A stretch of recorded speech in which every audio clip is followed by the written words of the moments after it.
Hi everyone, today I'm going to show you how to fold this origami squirrel. Designing a squirrel has been on my bucket list for quite a while, and I'm very happy to have finally designed one and to be teaching it to you today. So with that being said, let's get folding.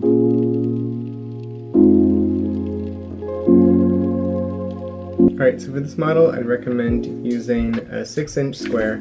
This model is easy medium level complexity, so it's not too hard. Alright, so let's start this model white side up, and let's fold diagonally in half.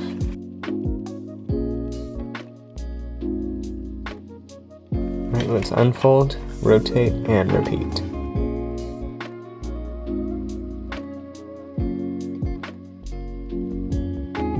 Alright, now let's fold this edge up to this crease right here.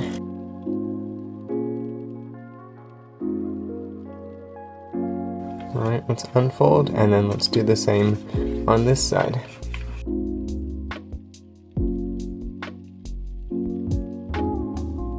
Alright, now you want to make a fold with the edge being at this point. And you want this point to align with this crease. Like that, and then let's do the same on this side.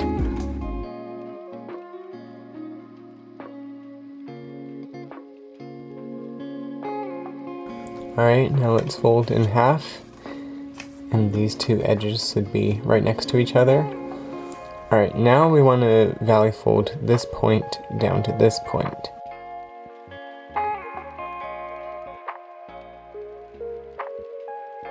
And then let's make a mountain fold between this point and this point.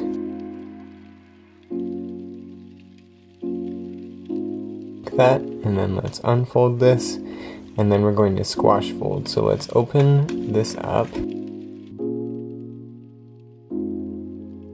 So it looks like that, and then we want to squash fold this inside on the existing creases. Alright, now let's make a valley fold between this point and this point.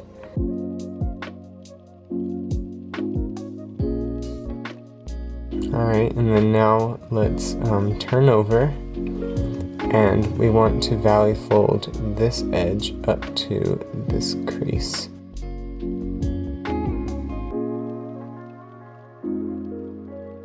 Alright, now let's unfold, and let's open here, and let's squash fold on the crease that we just made.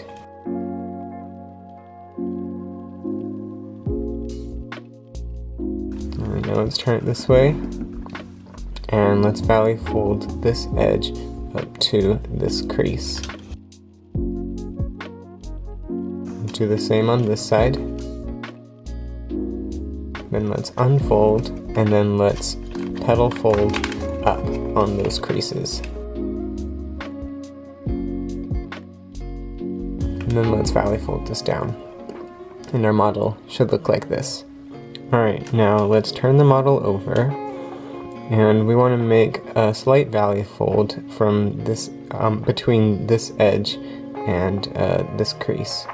So let's bring this up, and we're just going to do a little bit, just about to here. Let's unfold, and then do the same on this side.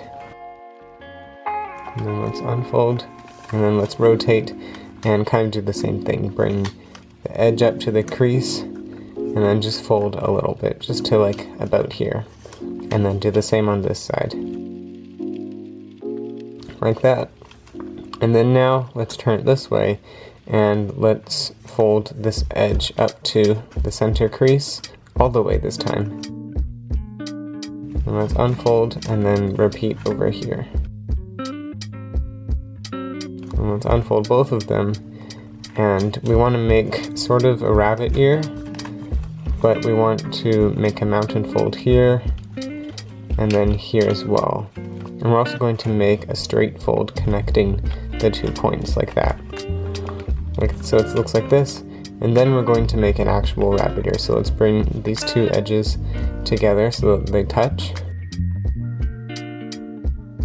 And you should form a point at the top, and let's bring this point to the left. Alright, now we're going to rotate, and repeat on this side.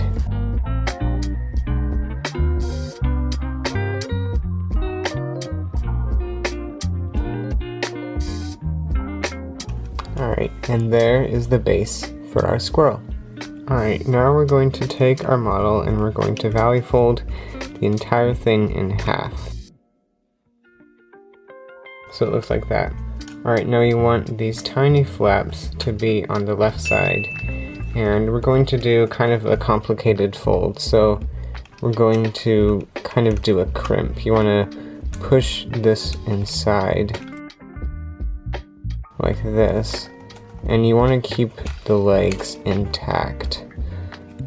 So, and then there's these little flaps that you're going to let out a little bit.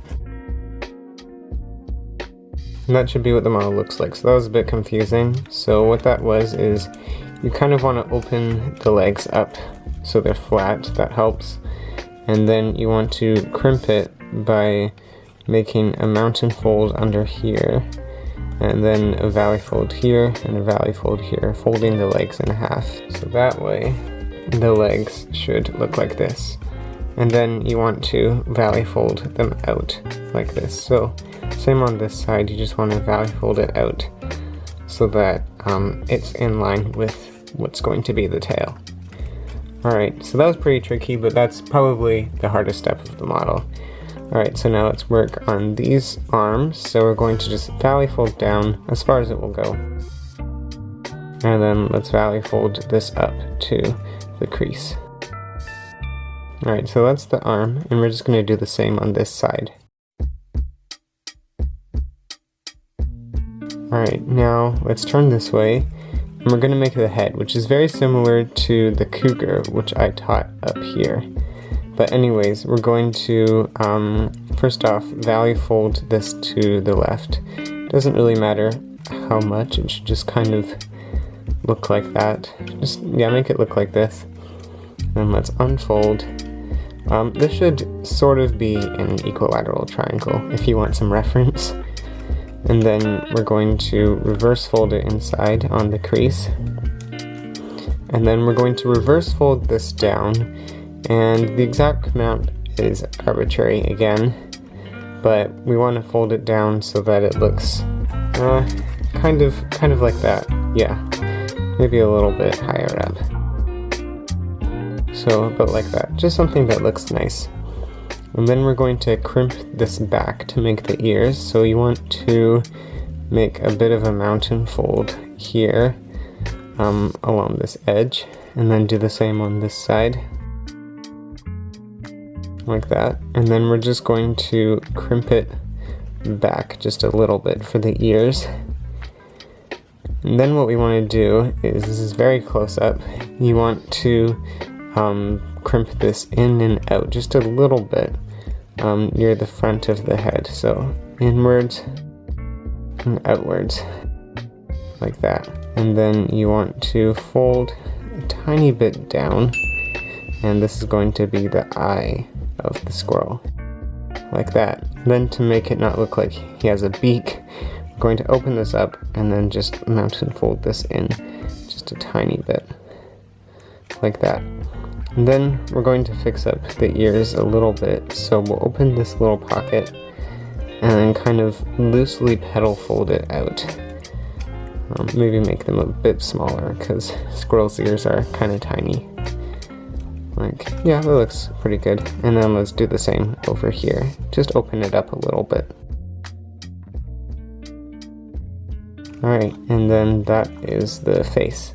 Alright, so now we're going to work on the tail, which is a little bit tricky, but I'll try to explain it as best as I can. Alright, so what you want to do is open here, and you want to make a crimp. You want to just fold, make a valley fold, and then a mountain fold. It's very hard to see, but it's just like this. It was like this, and then we just added this little crimp. It's very tiny, and of course this isn't going to lie flat, and you want to make a fold here so that it does, just a fold here like that. Okay, so it was like this, and then we added a little crimp here, and then we flattened it with a mountain fold, and here's kind of the action of the fold. Alright, and then now we're going to make this tail a bit less sharp, so let's turn over and let's just reverse fold the point inside just a little bit. It doesn't matter how much. So yeah, like that, just a tiny little bit. Alright, and then some final details. We're going to open up the leg and we'll just reverse fold it just a little bit outwards. Like that. And this will hopefully help it to stand. And then we're going to do the same on the other leg, of course. Alright, and now just as a final detail, this is kind of sharp, so we're going to just mountain fold this inside just to make it a little smoother, and then do the same on this side, but we're just valley folding it inside. And there we go, there's the little squirrel. I hope you had fun folding this. This was rather easy, and yeah, in the meantime, have fun folding. Bye!